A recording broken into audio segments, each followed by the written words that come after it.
So, und willkommen zurück bei Pro Evolution Soccer 2014. So, nach den ganzen Freundschaftsspielen, da ich mal sagen, wir könnten jetzt in eine Liga starten. Besser gesagt in die Meisterliga. Auf die hätte ich nämlich mal wieder Bock. Und die werden wir jetzt zocken.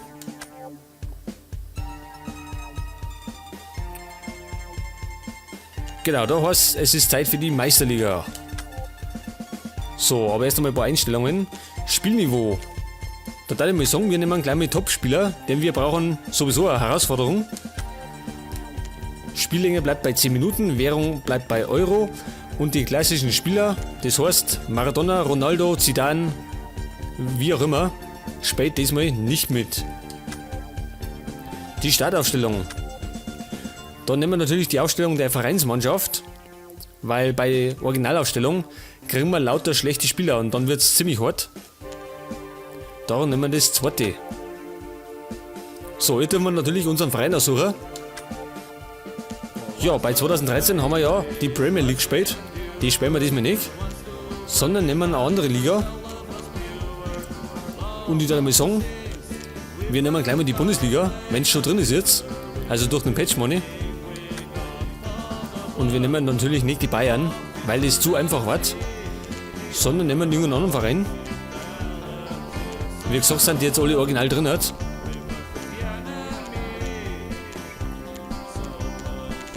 So, ich darf mal sagen, nehmen wir halt Hamburg, oder?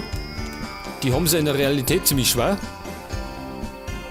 Und die kann man zu neuen Erfolg führen, oder? Nehmen wir die. Ich darf mal sagen, schon, oder?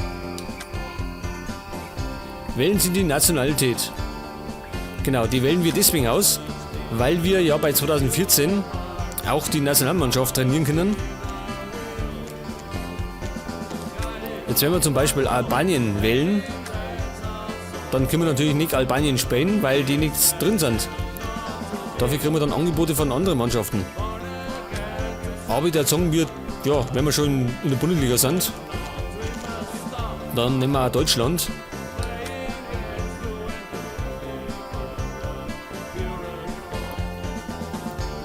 Genau, wir sind jetzt Trainer vom Hamburger SV. So Themen, ja, das kennt man schon aus 2013, gell? Da wird uns immer so ein bisschen was erklärt.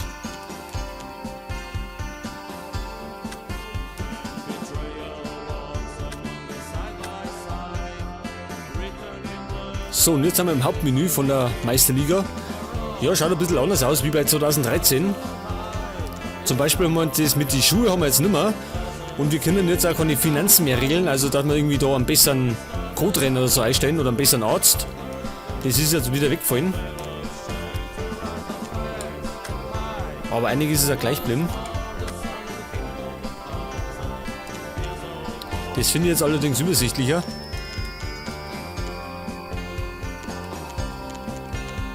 Genau, wahrscheinlich werden wir den einen oder anderen Spieler verkaufen. Weil wir ja nicht alle brauchen, beziehungsweise nicht alle gut sind.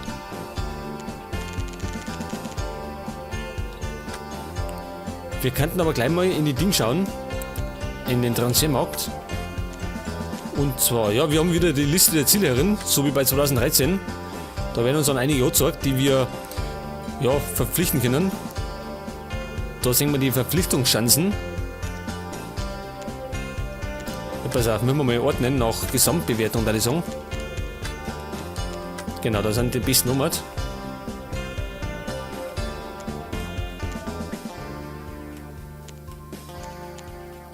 Vor allem haben wir einen offensiven Mittelfeldspieler nötig, ich weiß gar nicht.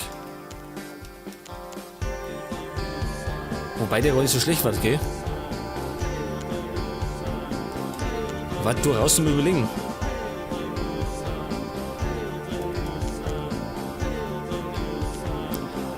Bei 90% steht der. War gar nicht so schlecht, gell? Ich würde mal sagen, dann setzen wir uns auf die Listen. Ich möchte mir gar nicht zu lange aufhalten mit Verpflichten und so, weil das sonst zieht sich das Video so lange hin. Und es dauert ewig beim Affiloner. So die erweiterte Suche. Da können wir natürlich wieder alles einstellen, wie wir wollen.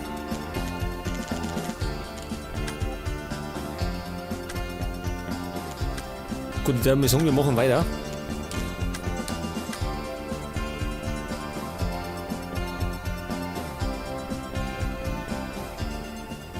Ja, und die Wochentage sind auch weggefallen. Also es gibt jetzt keine Wochentage mehr. Schauen Sie mal in die Jugendmannschaft. Ja, da ist nichts Scheiß drin. Nicht? Aber können wir mal reinschauen. Da sind natürlich wieder junge Talente drin. Nicht?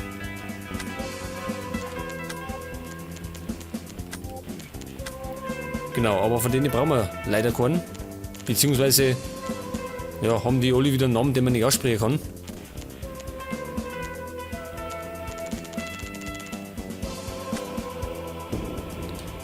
Aber wir könnten nochmal da reinschauen. Genau, es sind einige auf der Transferlisten.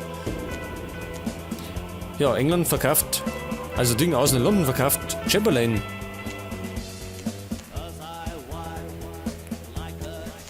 Ich weiß gar nicht, was haben denn wir nötig? Wir müssen nochmal reinschauen. In die Kaderlisten. Oder Moment, schauen wir da rein.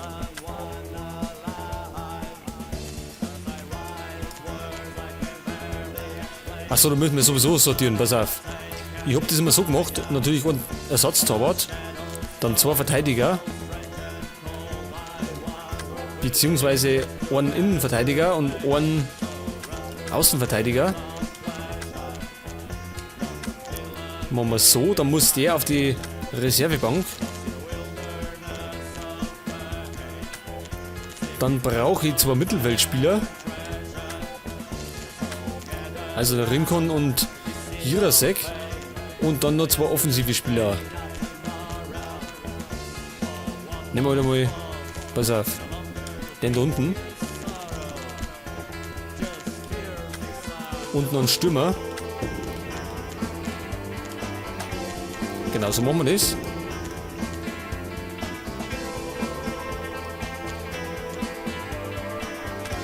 So, und jetzt könnten wir, bei Training können wir, gut, da können wir Punkte wegnehmen und können die woanders einbauen. Aber ich würde mal sagen, wir lassen überall 3 Punkte drin. Nicht? Nummern wollen wir nicht ändern, oder?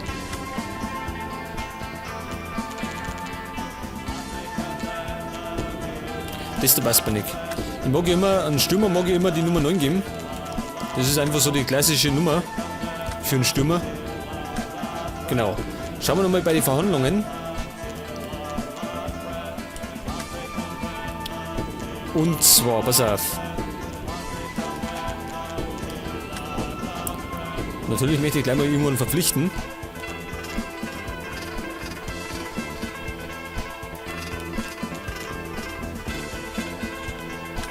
Achso, muss ich wieder sortieren. Machen wir so. Gut, jetzt sehen wir alle. Ach, den Baba gibt es im Verkäufer. Den wollen wir diesmal nicht. Bayern verkauft den Müller.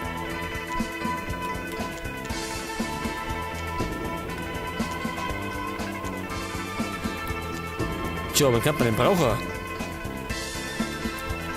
Mascherano von Barcelona. 99%.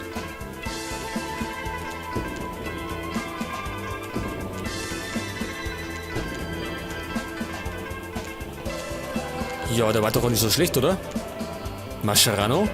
Das ist ein guter Spieler, oder? Eigentlich. Wollen wir das mal probieren? Genau, machen wir mal Anfrage für eine Transferverhandlung. Und ich glaube, das geht diesmal schneller, also dass wir Antwort kriegen davor. Bei 2013 hat das immer eine längere Zeit gedauert.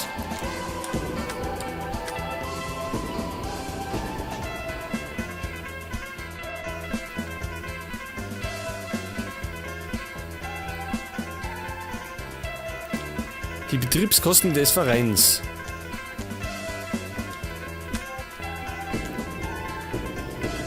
Genau, da müssen wir immer noch drauf aufpassen, damit wir nicht pleite gehen. Genau, den Verein können wir wechseln. Also wie gesagt, wir müssen nicht immer Hamburg spielen. Wir können jetzt mal ein Jahr Hamburg spielen und dann, wenn wir keinen Bock mehr haben, können wir wechseln. Angebote für Spieler. Achso, ja, da habe ich einige draufgesetzt, die ich verkaufen möchte. Zum Beispiel den Typen da. Und den möchte Paris Saint-Germain möchten. Ja, den können wir uns haben. Aussieht damit. Gibt 3,5 Millionen. Denn wir kaufen uns eher einen anderen. Dann den Typen da aus Kamerun, den haben wir auch weiter. Der geht, wer ist denn das? Levante. Hauen wir genauso aus.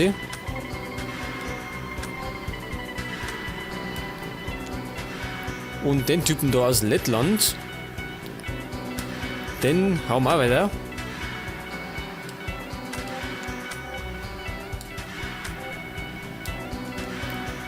So, und Mascherano. Wie viel kosten uns der?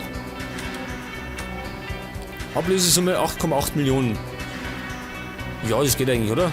Das geht eigentlich. Ist ja ein namhafter Spieler. Aber ich würde mal sagen, wir haben jetzt 2 Stürmer verkauft. Wir sollten uns eigentlich noch einen Stürmer kaufen. Also schaut das, glaube ich, schlecht aus. Wenn wir gerade unten drin haben. Schauen wir mal auf die Transferlisten. Also muss ja nicht der Beste sein.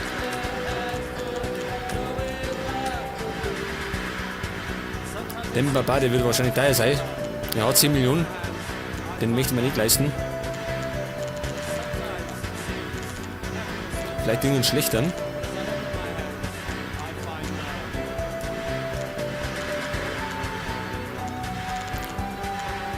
Da haben wir Niang von AC Milan.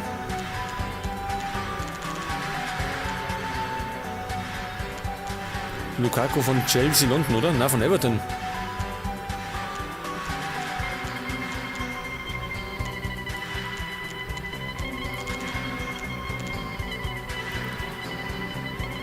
Ja, wenn, dann braucht man einen Mittelstürmer, oder?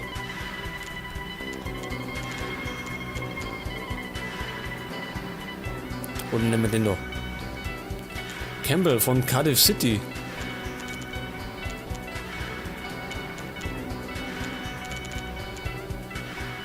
Ich würde mal sagen, nehmen wir den, oder?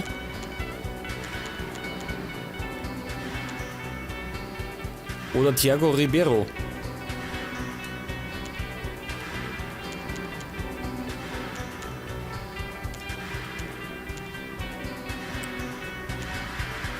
Wir probieren es mal bei dem der Saison. Da haben wir mehr Chancen.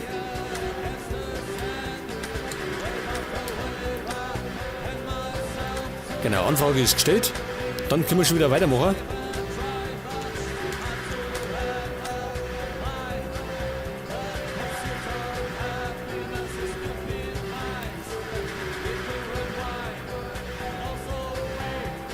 So, Mascherano ist dem Kader beigetreten. Und der braucht jetzt noch eine Nummer. Was möchten Sie die Chance nutzen, eine Nationalmannschaft zu trainieren? Ja, die wollen wir dann mal bei Gelegenheit, wenn wir die Chance kriegen, wollen wir natürlich das nutzen. Und ich habe keine Ahnung, wie das abläuft. Da haben wir ein Angebot für Tar.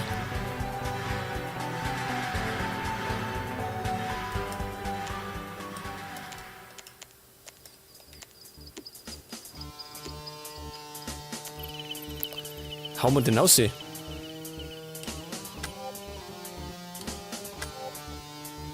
Der war 17 Jahre jung. Den haben wir nicht aus, der bleibt bei uns. Dafür sind wir einig mit Campbell, oder? Und der kostet uns 2,5 Millionen. Und den nehmen wir auch.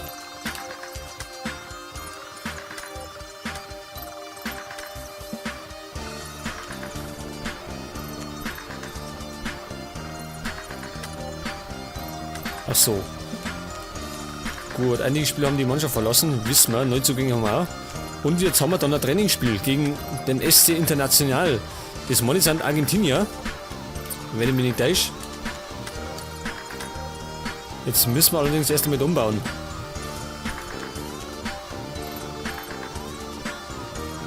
Pass auf, da passt natürlich das nicht mehr. Dann tun wir mal, der kommt da hin.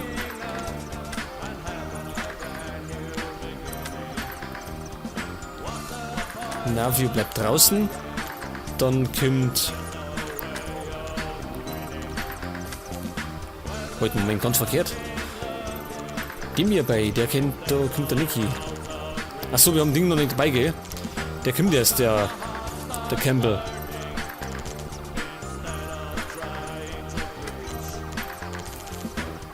Aber wir hauen Katscha aus. Es kommt natürlich Mascherano rein.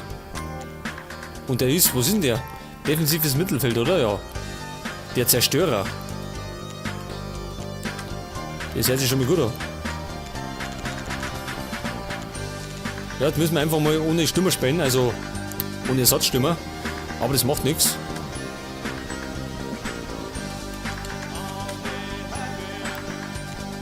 Pass auf, eine andere Nummer kriegt er noch. Achso, Nummer 6, das passt ganz gut, oder? Für einen defensiven Mittelfeldspieler. Das lassen wir so. Und dann starten wir mal.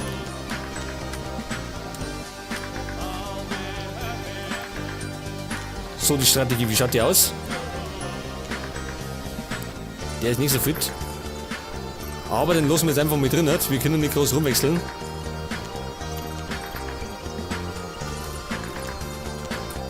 Da schau her. Wir haben 4 Torwarte. Die brauchen wir gar nicht alle. Da wenn wir 2 verkaufen, ist gescheiter. Oder einen. Wenn wir einen noch weiterhauen.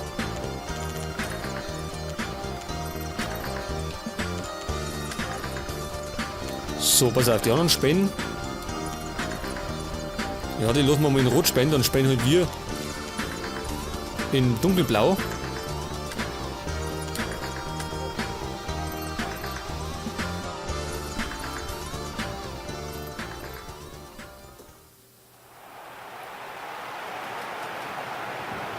Ja, da sind wir jetzt in der Imtech Arena zum ersten Spiel mit dem Hamburger SV.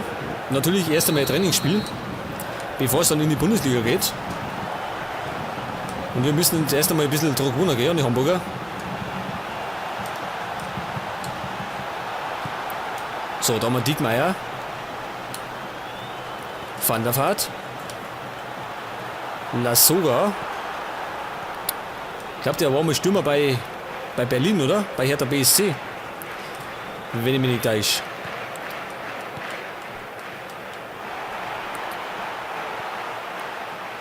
So, das war natürlich ein Missverständnis. Westermann. Oh, was macht er denn? Das war erstmal die erste Torchance für die Argentinier.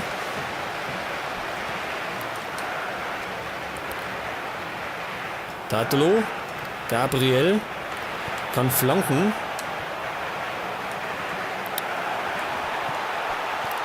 Ja, René Adler.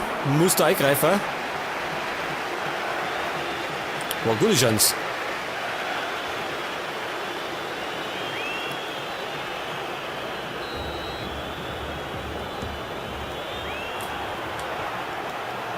Nächste Torchance. Alter, wenn wir so in der Bundesliga spielen, dann spielen wir nicht besser wie in der Realität.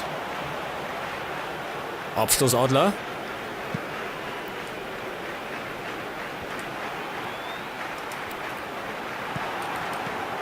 So, Duru, der Schweizer. Diekmeyer. Und Einwurf Hamburg.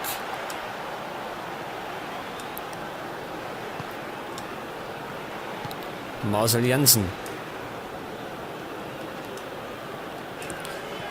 Und das war klassischer Ballverlust.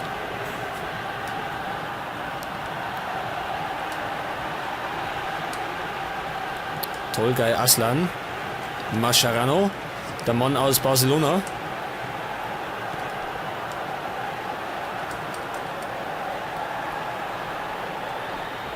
Gibt den Einwurf.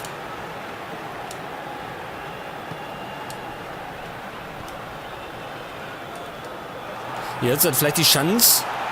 Ja. Das war, wie hat der geheißen? Kalhangulu oder so. War gleich der nächste Schuss von dem Typen.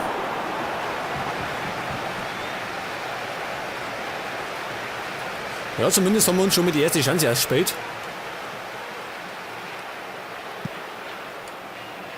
Mascherano.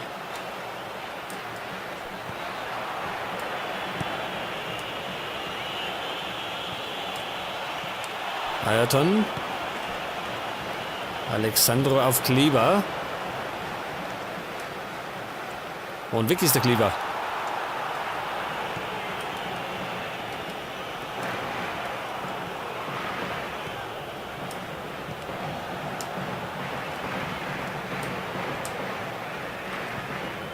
Mascherano. Auf Jansen.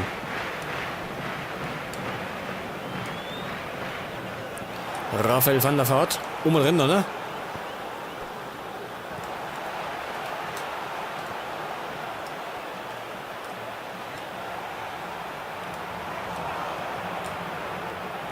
So, wir haben wir wieder. Karl Angulo.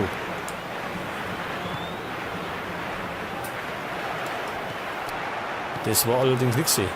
Vollan. Leandro Damia. Und wieder gute Parade von Adler.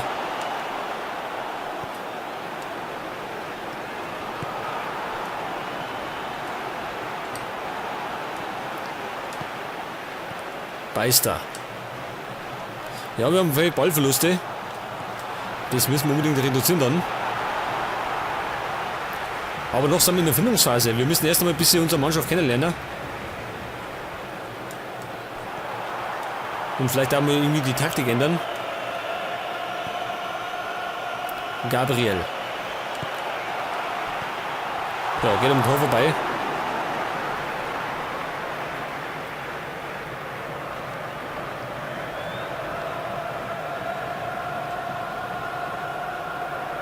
Weiter Abschlag. Lassoga. Und Van der Vaart startet. Und dann verspringt er ihm. Scheiße. Das hätte er besser machen müssen. Tolgay Aslan. Mascherano.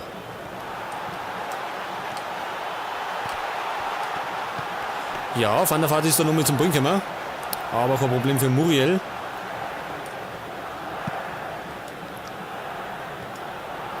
Vollan.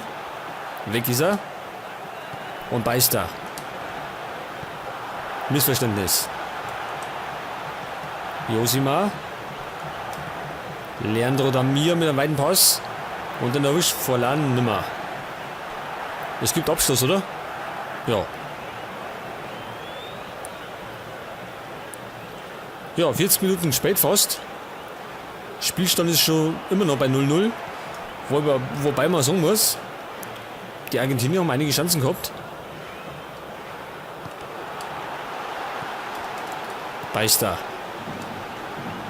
Und Van der Vaart startet. Kein Abseits. Und dann verhaut er irgendwie. Ich wollte den eigentlich querlegen. Aber es gibt zumindest Ecke. Ja, Moment einmal. Warum schießt denn Lassoga die Ecken?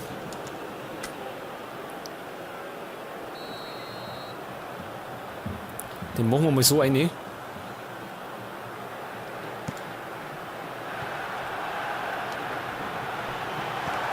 Abgeblockt. Diekmeyer hat ihn. Hat ihn nimmer. Was treibt er denn?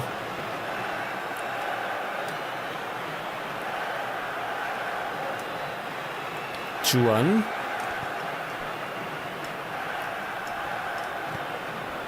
Und es gibt wahrscheinlich ein bisschen Nachspielzeit. 2 Minuten. Kleber. Und Einwurf Hamburg. Ja, war nichts mehr. Gut, 0-0 zur Halbzeit. Chancen hat der SC International einige gehabt. Wir allerdings auch. Jetzt ist natürlich die Frage, wollen wir schon wechseln?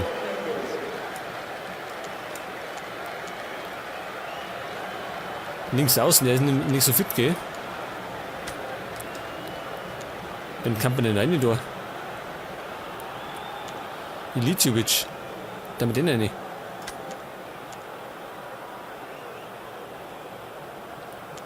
Und in der Innenverteidigung dann mal Rajkovic eine.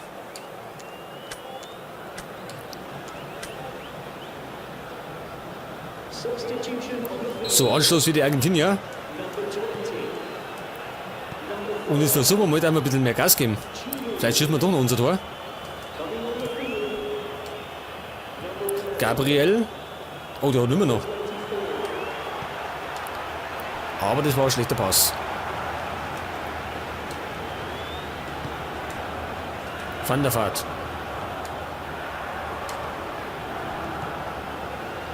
Diekmeyer.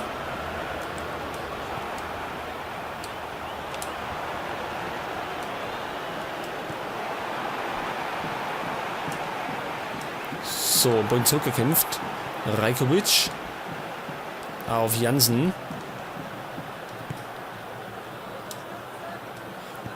Und da startet, ja. Da starten mehrere, ne, aber kann er von Donny. Josima.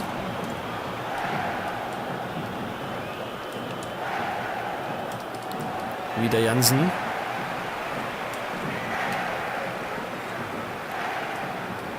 Ja, den hätte er auch noch besser erwischen können.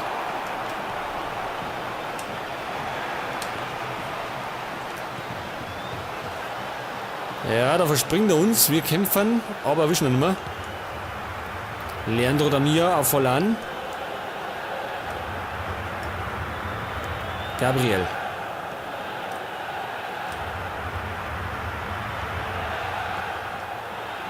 Gut gemacht. Lassoga, ja, der ist da nicht der schnellste, glaube ich.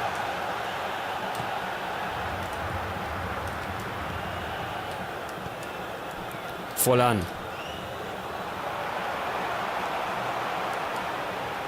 Und weg ist er.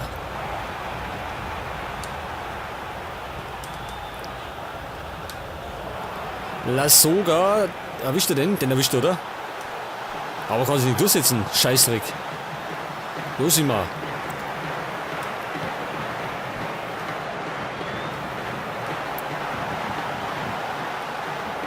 Westermann. Das ist abseits. Das war abseits. Oder? Ja. Wobei, das hat er sehr spät gepfiffen, oder? Hätte schon ein bisschen früher pfeifen können. Die Fans sind auch nicht gerade begeistert davon.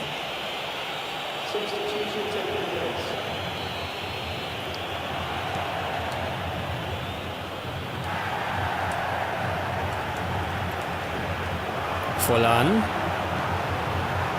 Und rechts am Tor vorbei. Das war mal nicht der erste Schuss in der zweiten Halbzeit von den Argentiniern.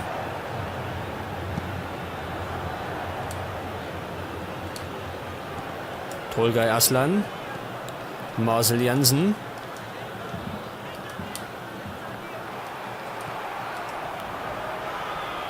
Und Vitor Junior mit einem weiten Pass auf Leandro Damia. Und Adler sicher. Ich glaube, der wird uns noch das eine oder andere Spiel retten.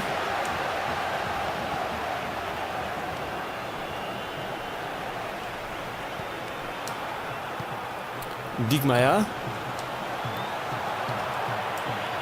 Den hat er nicht mehr erwischt.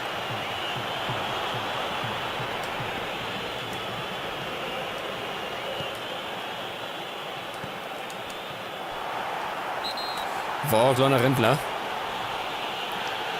Was das gibt gegen Kurten? Gegen Westermann.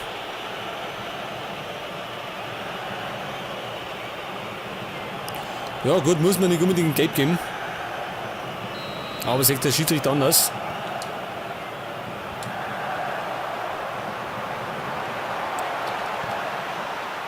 Und das Mal gibt Ecke, oder? Da war noch ein Hamburger dran. Jawohl.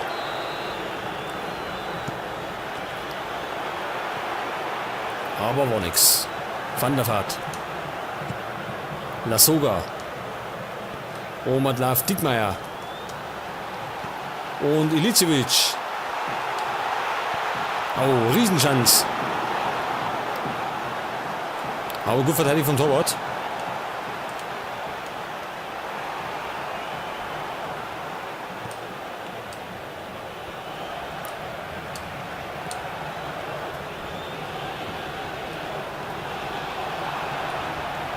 Gut, der verspringt uns.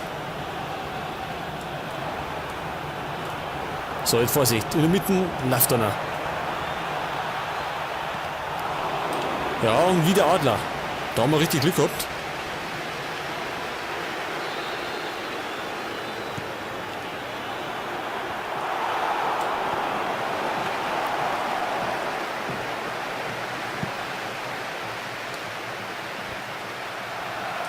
Und Beister mit Einsatz. Oida, jetzt haben wir noch Pech. Das war der Pfosten. Ja, das war die Riesenchance für Van der Vaart. Vollan.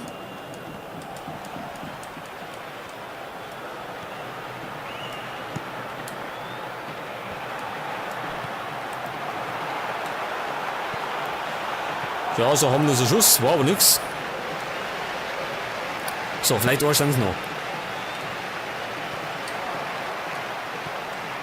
Gabriel. Guter Einsatz von Ilicevic. Aber es läuft keiner mehr. Die Alexandro. Und Vollan.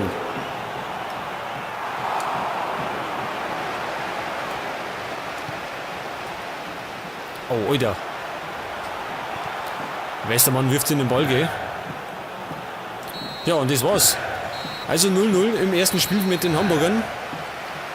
Ja, in der ersten Halbzeit waren die Argentinier besser und haben 14 Schüsse gehabt. Wir waren in der zweiten Halbzeit besser und haben einige Chancen gehabt. Darunter 2 Großchancen. Leider auch nicht gemacht.